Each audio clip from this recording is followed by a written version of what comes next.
બાલાસિનોરના જમિયતપુરા ગામે ભૂગર્ભ જળ પ્રદૂષણનો મુદ્દો અતિ ગંભીર બન્યો છે। ખાનગી કંપનીની કેમિકલ ડમ્પિંગ સાઇટના કારણે કુવા, બોર અને તળાવમાં કેમિકલયુક્ત લાલ પાણી આવતું હોવાનો ગ્રામજનો આક્ષેપ કરી રહ્યા છે। પીવા અને ખેતી માટે અયોગ્ય બનેલા પાણીના નમૂનાઓ પણ ફેલ આવ્યા હોવાનું સામે આવ્યું છે। તો છેલ્લા 3 વર્ષથી લોકો ચામડી કેન્સર જેવા રોગોનો ભોગ બન્યા છે। આ મેસેજ મોરી એન્વાયરો પ્રાઇવેટ લિમિટેડ નામની કંપનીના કારણે આજુબાજુની જમીન, કુવા, તળાવો દૂષિત થયા છે। એ તળાવો અને કુવા દૂષિત થવાના કારણે અહીંયાની પ્રજાને હવે ખેતી ઉત્પાદન કરવું અને પીવાનું પાણી બહુ ગંભીર સમસ્યા ઊભી થઈ છે। કેમિકલ યુક્ત પાણી હોવાને કારણે અહીંયા માણસો છે એને સ્કિનના રોગો થઈ ગયા છે, પશુઓને અનેક પ્રકારના ગામડા થઈ ગયા છે, જમીન વેરાણ થઈ ગયું છે। અમે પ્રાઇવેટમાં લેબોરેટરી કરાવી એમાં દર્શાવ્યું છે કે આ પાણી પીવા લાયક તો નથી જ પણ ખેતી લાયક પણ નથી। એ ટાઈપનું ટીડીએસ આવી રહ્યું છે। જો અમે 10 વર્ષથી અહીં પડી રહ્યો, નહીં ઘરનું ઠેકોણ પડતું, નહીં સાપરાનું, નહીં મકાન કરી આલતા સાહેબ કે કશું જ નહીં, તમારે જવું છો। આ પાણીનું તો તકલીફ ગણી, અમે કેવી રીતે જીવીએ। બીજી તરફ જીપીસીબીએ કંપનીને ક્લોઝર નોટિસ આપી કામગીરી બંધ કરાવી છે। હવે ગ્રામજનો શુદ્ધ પીવાના પાણીની કાયમી વ્યવસ્થા, ખેતી અને આરોગ્યને થયેલા નુકસાનનું વળતર તેમજ જવાબદારો સામે કાર્યવાહી કરવાની માંગ કરી રહ્યા છે। માંગ નહીં સંતોષાય તો કલેક્ટર કચેરીથી ગાંધીનગર સુધી આંદોલનની ચીમકી પણ ઉચ્ચારવામાં આવી છે। જમિયતપુરા ડમ્પિંગ સાઇટ પર અધિકારીઓ દ્વારા કઈ પણ પ્રકારની કાર્યવાહી કરવામાં આવતી નથી। તો હવે અમે ધારાસભ્ય તેમજ સાંસદ સભ્ય અને મંત્રીશ્રીઓને અમારી વિનંતી છે કે બને એટલું જલ્દી સ્થાનિક પીડિત પરિવારોની મુલાકાત લો અને સ્થાનિક પીડિત પરિવારોને ન્યાય અપાવવાની તમારે કોશિશ કરવાની જરૂર છે। પાણીની વૈકલ્પિક વ્યવસ્થા કરવામાં આવે, ભૂગર્ભ જળ બગડ્યું છે એનાથી રિકન્સ્ટ્રક્શન પમ્પિંગ કરી ભૂગર્ભ જળને સુધારવાનો પ્રયત્ન થાય અને જે ઉભા પાકોને નુકસાન થયું છે, જમીન બગડી છે, એનું વળતર ચૂકવવામાં આવે એવી માગણી અમે કરેલી છે અને ત્યાં સ્વીકારી પણ છે। પણ આજ દિન સુધી તંત્ર દ્વારા આ ખાડા કામ કરવામાં આવે છે। છેલ્લા 3 વર્ષથી પાણી પુરવઠા વિભાગ દ્વારા વિસ્તારના પાણીના સેમ્પલ લેવામાં આવી રહ્યા છે અને મોટાભાગના સેમ્પલ નિષ્ફળ આવતા અન્ય યોજનાઓ મારફતે જમિયતપુરામાં પાણી પૂરું પાડવામાં આવી રહ્યું હોવાની વાત પાણી પુરવઠા વિભાગના નાયબ કાર્યપાલક ઇજનેરે કરી છે। વનોડા જૂથ યોજનાનું પાણી આપવામાં આવે છે અને બોડેલી વિસ્તારમાં નમનાર જૂથ યોજનાનું પાણી આપવામાં આવે છે।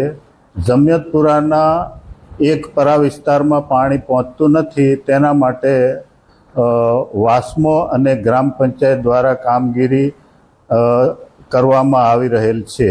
ન્યૂઝ 18 ગુજરાતી પહોંચ્યું છે કેમિકલ વિસ્તારમાં કે જ્યાં હું દ્રશ્યો બતાવી રહ્યો, હજુ પણ જે લાલ પાણી છે તે આવી રહ્યા છે। અહીંયા દ્રશ્યો જોઈ શકો છો કે કુવામાંથી પાણી કાઢવામાં આવી રહ્યું છે। આ પાણી પીવા, સિંચાઈ તેમજ ઢોર ઢાંખરને પીવા માટે ઉપયોગ કરવામાં આવે છે, પરંતુ અહીંના જે આ પાણી મહા મુસીબતે પીવાનો વારો આવ્યો છે અને લોકોને અહીંયા રોગચાળો ફેલાયો છે। ચામડીના રોગ સહિત અનેક રોગો છે તે અહીંયા સ્થાનિક લોકોને થવા પામ્યા છે। ત્યારે હવે ક્લોઝર નોટિસ આ કંપનીને આપવામાં આવી છે। વર્ષોથી ચાલતી આ કેમિકલ ડમ્પિંગ સાઇટને તંત્ર દ્વારા ક્લોઝર નોટિસ આપી બંધ કરવામાં આવી છે। ત્યારે હવે લોકોની એક માંગ છે કે અહીંયા શુદ્ધ પીવાનું પાણી મળી રહે અને ભૂગર્ભના જે લાલ પાણી આવ્યા છે તેને સ્વચ્છ કરવામાં આવે, જેને લઈને તંત્રને રજૂઆત પણ કરવામાં આવી છે, આવેદનો પણ આપવામાં આવ્યા છે। ત્યારે ગામ લોકો દ્વારા જો કાર્યવાહી નહીં થાય તો કલેક્ટર કચેરી સહિત વિધાનસભાનો ઘેરાવો કરીશું અને ઉચ્ચ આંદોલનો કરીશું તેવી ચીમકી પણ અહીંયા ઉચ્ચારવામાં આવી છે। ત્યારે હવે જોવાનું એ રહે છે કે તંત્ર દ્વારા આ લોકોની શું સમસ્યાનો નિકાલ।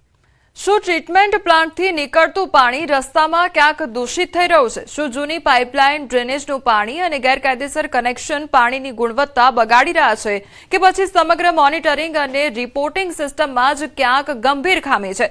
રાજકોટના લોકોને ખરેખર સુરક્ષિત પીવાનું પાણી મળે છે કે નહીં તેવો સવાલ પણ ઊભો થઈ રહ્યો છે। ત્યારે રાજકોટમાં પીવાના પાણીને લઈને હવે માત્ર ફરિયાદો જ નહીં પરંતુ સમગ્ર પાણી પુરવઠા વ્યવસ્થા અને તેની પારદર્શિતા સામે ગંભીર સવાલો ઉભા કરી રહ્યો છે। એક તરફ રાજકોટ મહાનગરપાલિકા શહેરમાં ટ્રીટમેન્ટ પ્લાન્ટથી લઈને ઘર સુધી સુપર ક્લોરિનેટેડ અને સુરક્ષિત પાણી પહોંચાડવાનો દાવો કરે છે, તો બીજી તરફ પાલિકાના જ પાણીના સેમ્પલ રિપોર્ટમાં બેક્ટેરિયાની હાજરી સામે આવતા દાવા અને હકીકત વચ્ચેનો વિરોધાભાસ સ્પષ્ટ દેખાઈ રહ્યો છે. આક્ષેપ છે કે મે 2025માં પાણીના 22 સેમ્પલ ફેલ થયા હતા, છતાં તેનો રિપોર્ટ 1 મહિના બાદ જાહેર થયો, જેના કારણે રિપોર્ટિંગની પારદર્શિતા અને જવાબદારી અંગે સવાલો ઉભા થયા છે. તો વોટર વર્ક્સ વિભાગે આ વિલંબ પાછળ રીસેમ્પલિંગની પ્રક્રિયાને કારણ ગણાવ્યું છે. બીજી તરફ શહેરમાં ઝાડા ઉલટી, કમળા અને ટાઇફોઇડ જેવા પાણીજન્ય રોગોના હજારો કેસ નોંધાયા છે, જ્યારે ગોકુલધામ આવાસ સહિત અનેક વિસ્તારોમાં સ્થાનિકોએ દૂષિત પાણી સામે વિરોધ પણ નોંધાવ્યો છે.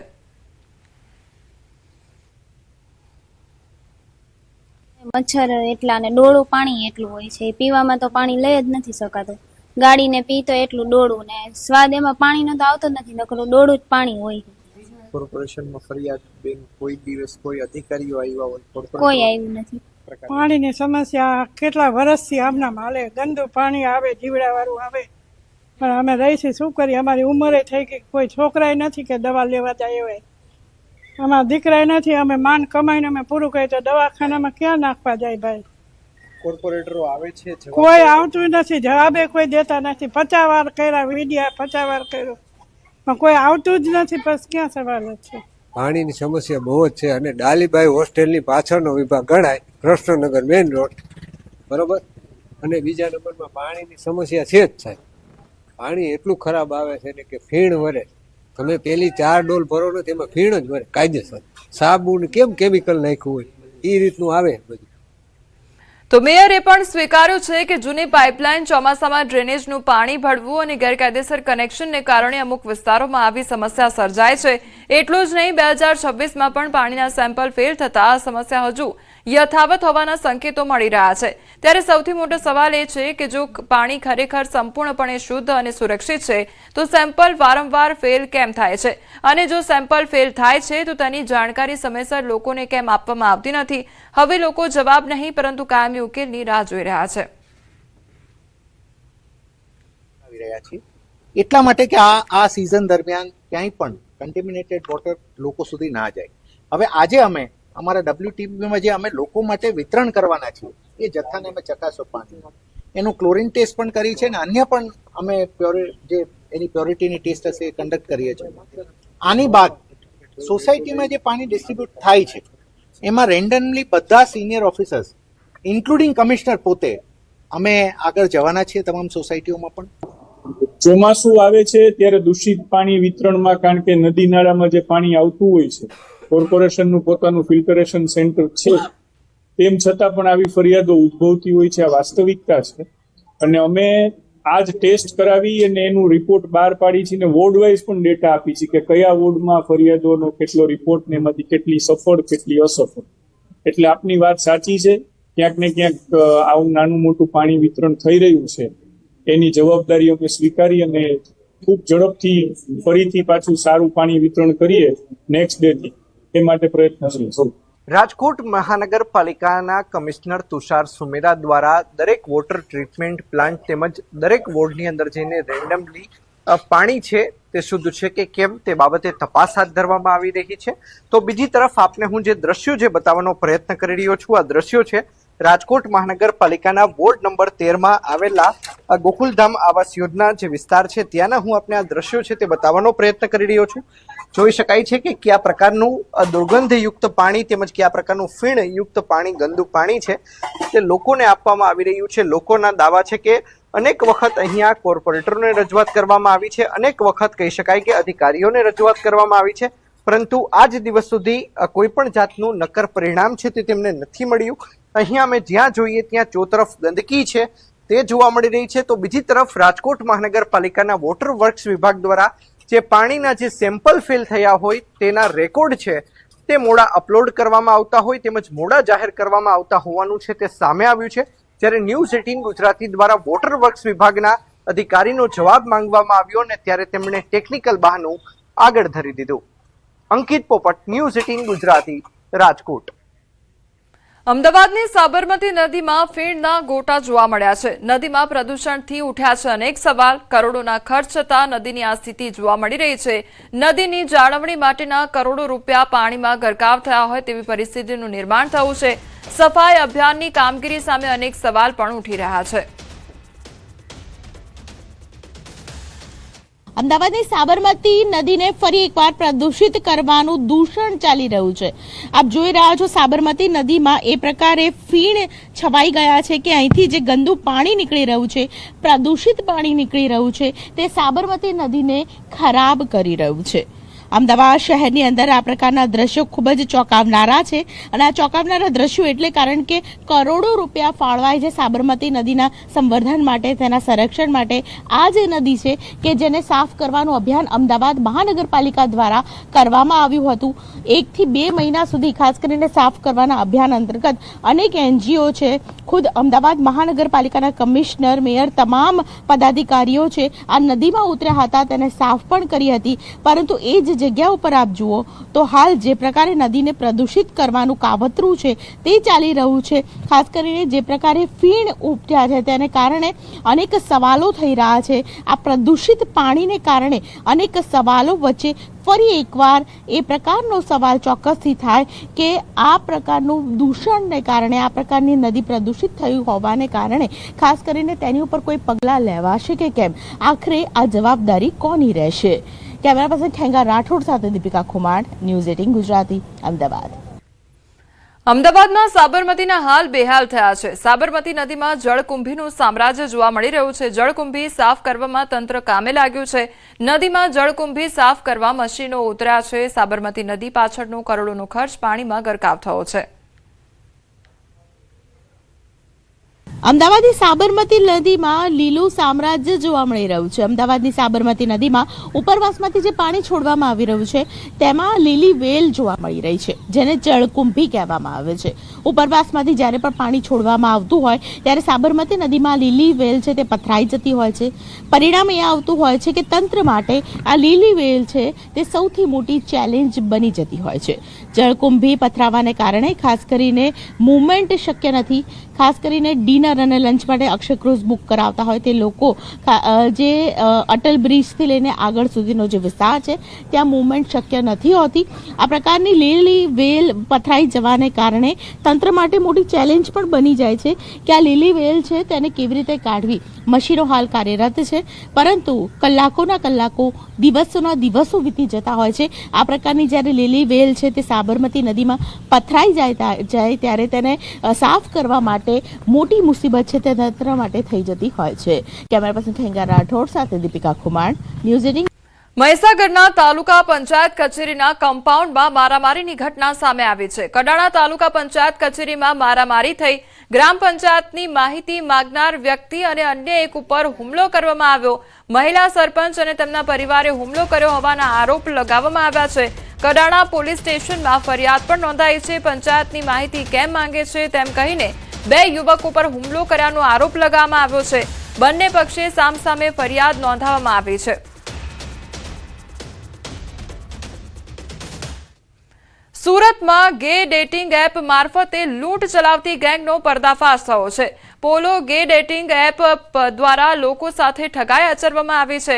ડરાવી, ધમકાવી, માર મારી રોકડ અને મોબાઈલ લૂંટી લેવામાં આવતા હતા. પોલીસે ગણતરીના કલાકોમાં ગેંગના 2 આરોપીઓને ઝડપી પાડ્યા છે. તો ફરિયાદી પાસેથી 5,500 રોકડા અને ઓનલાઈન 1,000 ટ્રાન્સફર કરાવવામાં આવ્યા. ફરિયાદીનો અંદાજે ₹15,000 કિંમતનો મોબાઈલ પણ લૂંટી લેવામાં આવ્યો હતો.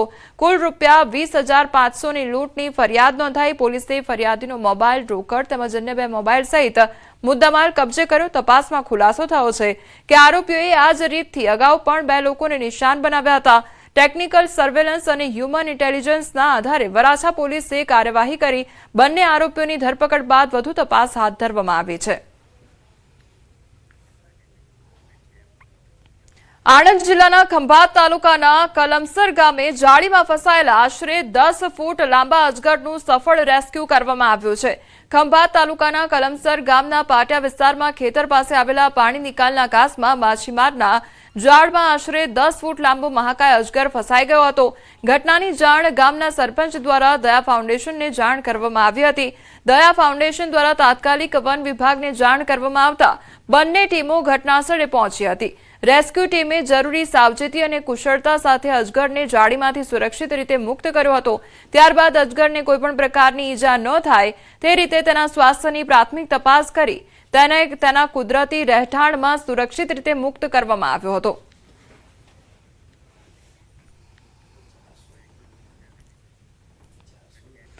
અમરેલીના જમકુડી નદીમાં જોખમી વિડીયોનો મામલો સામે આવ્યો છે. લાઠી પ્રાંત અધિકારીના આદેશ બાદ પોલીસ દ્વારા તપાસ હાથ ધરવામાં આવી છે.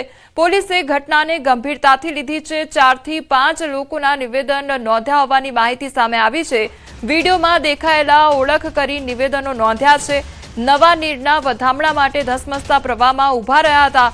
પાણીના પ્રચંડ પ્રવાહ વચ્ચે મહિલાઓ અને બાળકોનો વિડીયો વાયરલ થયો હતો. તો સમગ્ર ઘટનાના મામલે ડીવાયએસપીએ વધુ તપાસ હાથ ધરી છે. સંવાદદાતા રાજન અમારી સાથે જોડાઈ ગયા છે. રાજન, જે પાણીના ધસમસતા પ્રવાહ વચ્ચે વિડીયો બનાવવામાં આવ્યો હતો, શું અપડેટ આખી ઘટનામાં મળી રહ્યું છે? કમલ, ગઈકાલે જે રીતે લાઠીના મતીરાળા ગામ નજીક જમકુડી નદી પર નવા નીરના વધામણાના નામ પર જે જોખમી રીતે લોકોને ચેકડેમ પર ઉભા રાખવામાં આવ્યા અને અત્યંત બેદરકારી દર્શાવવામાં આવી, તે સમગ્ર ઘટનાને લઈ અને ગઈકાલે જ લાઠી પ્રાંત અધિકારીએ પોલીસને આ સમગ્ર મામલે તપાસ કરવાના આદેશ આપ્યા હતા. અત્યારે જે રીતે માહિતી મળી રહી છે તે મુજબ ડીવાયએસપી વિસ્મય માનસેતા છે, તેમણે આ સમગ્ર ઘટનાને ખૂબ ગંભીરતાથી લઈ અને જેટલા લોકોની ઓળખ થઈ શકતી હતી વિડીયોમાં જોઈને, તે પૈકીના 4 થી 5 લોકોને અત્યારે બોલાવવામાં આવ્યા છે અને આ સમગ્ર મામલે નિવેદનો પણ નોંધવામાં આવ્યા. લાઠી પ્રાંત કલેક્ટર કહી ચુક્યા છે કે જો સમગ્ર મામલે જાહેરનામાનો ભંગ અને અથવા તો અન્ય કોઈ ક્ષતિઓ જણાશે તો ચોક્કસથી કાર્યવાહી કરવામાં આવશે. ત્યારે હવે એ જોવાનું રહે છે કે પોલીસ દ્વારા શું કાર્યવાહી કરવામાં આવે છે. અમદાવાદમાં ઓનલાઈન લર્નિંગ લાયસન્સ માટે અરજી કરતા હજારો ઉમેદવારો અત્યારે ભારે મુશ્કેલીમાં મુકાઈ ગયા છે. કોમ્પ્યુટર સ્ક્રીન સામે સાચા જવાબો આપીને ટેસ્ટ પાસ કરી લીધા પછી પણ અનેક અરજદારોની એપ્લિકેશન સીધી રદ થઈ રહી છે. આરટીઓ કચેરીના સોફ્ટવેરમાં ટેકનિકલ ખામી અને કડક નિયમોના કારણે અરજદારો પરેશાન છે. જ્યારે કોઈ ઉમેદવાર ઘરે બેઠા ઓનલાઈન ટેસ્ટ આપે છે ત્યારે તેની અરજી આરટીઓના ડેટાબેઝમાં મોકલવામાં આવે છે, પરંતુ હાલમાં સેંકડો અરજીઓ પર વાયોલેશન ઓફ રૂલ્સ લખેલું આવી રહ્યું છે. ઉમેદવાર જ્યારે લાઈવ ફોટો અપલોડ કરે છે ત્યારે તેની પાછળ જો સામાન્ય પડછાયો પણ દેખાયો તો સોફ્ટવેર તેને નિયમ ભંગ ગણે છે. હાલના પોર્ટલ પર લાઈવ વિડીયો વેરિફિકેશનની કોઈ સુવિધા નથી, જેના કારણે સિસ્ટમ ફોટોગ્રાફના આધારે જ સીધો કડક નિર્ણય લઈ લે છે. અમદાવાદ આરટીઓના અધિકારીઓનું ધ્યાન પણ આ ગંભીર બાબત પર ગયું છે. ટેસ્ટ સારી રીતે પાસ કરનારા સાચા અરજદારો અન્યાયનો ભોગ ન બને તે માટે અમદાવાદ આરટીઓ દ્વારા ગાંધીનગર વડી કચેરી ખાતે લેખિતમાં રજૂઆત કરવામાં આવી છે. આ સોફ્ટવેરની ખામી સુધારવા અને વિડીયો ફીચર ઉમેરવા માટેની માંગ પણ કરવામાં આવી રહી છે, જેથી નિર્દોષ લોકોને વારંવાર આરટીઓના ધક્કા ન ખાવા પડે. ઓનલાઈન લર્નિંગ લાયસન્સની ટેસ્ટ થાય છે, તેમાં ઘણી વખત નો આઈબલિંગ ડિટેક્ટેડ કે અનધર પર્સન ડિટેક્ટેડ એ પ્રકારના વાયોલેશન્સ જનરેટ થતા હોય છે, જેના કારણે અરજીઓ રિજેક્ટ કરવાના પ્રશ્નો ઊભા થાય છે.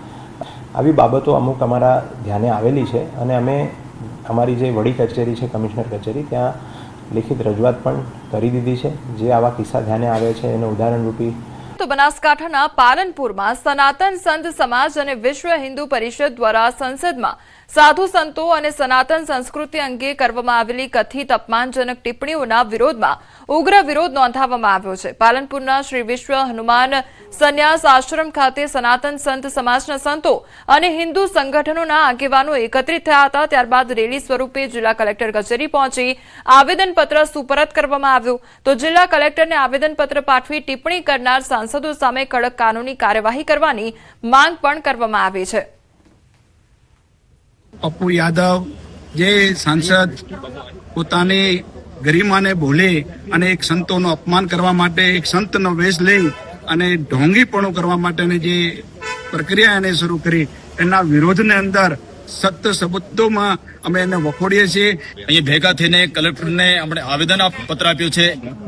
પપ્પુ યાદવ દ્વારા સંસદમાં ભગવા કપડાં પહેરીને સાધુ સંતોનું અપમાન કરવામાં આવ્યું, સનાતન ધર્મનું અપમાન કરવામાં આવ્યું. અમારા પ્રતિક ભગવો છે, અમારા પૂજનીય છે, એનો પહેરીને એક ઠગ વ્યક્તિ, ચરિત્રહીન વ્યક્તિ, જે અપરાધિક પ્રવૃત્તિ ધરાવવાવાળો કુખ્યાત વ્યક્તિ છે, એ ભગવા કપડા પહેરીને સાધુ સંતોનું અપમાન કર્યું છે. એને વિરુદ્ધમાં અમે કલેક્ટરશ્રીને આવેદનપત્ર આપ્યું છે. સનાતનનું જે અપમાનની ઘોર ઘટના ઘટી, સાધુ સંતોના અપમાનની જે ઘટના દિલ્હીમાં દિલ્હીમાં સંસદ પરિસરમાં સાંસદ પપ્પુ યાદવ દ્વારા જે નાટક કરવામાં આવ્યું, જેનો સંત સમાજ અને વિશ્વ હિન્દુ પરિષદ સખત શબ્દો વખોડી કાઢે છે. અને એના વિરોધ રૂપે આજે બનાસકાંઠા કલેક્ટરશ્રીને આવેદનપત્ર આપવામાં આવ્યું. આવેદનપત્ર આપીને માગણી કરવામાં આવી કે કોઈ પણ સંજોગોમાં પપ્પુ યાદવે કરેલી હરકતને અમે ચલાવી લેવા માંગતા નથી અને પપ્પુ યાદવની સંસદતા રદ થાય એ માટેની માગણી સાથે આવેદનપત્ર આપ્યું છે. સુરતમાં ખાડીપુરથી લોકો હેરાન પરેશાન થઈ રહ્યા છે. પર્વત પાટિયા સહિત અનેક વિસ્તારો અસરગ્રસ્ત થયા છે. કાયમી ઉકેલની માંગ સાથે કલેક્ટર કચેરીએ રજૂઆત કરવા પહોંચ્યા. દર વર્ષે ખાડીપુરની સમસ્યાથી લોકો ત્રસ્ત બન્યા છે. અસરગ્રસ્તોએ તાત્કાલિક કાર્યવાહી કરવાની પણ માંગ કરી છે.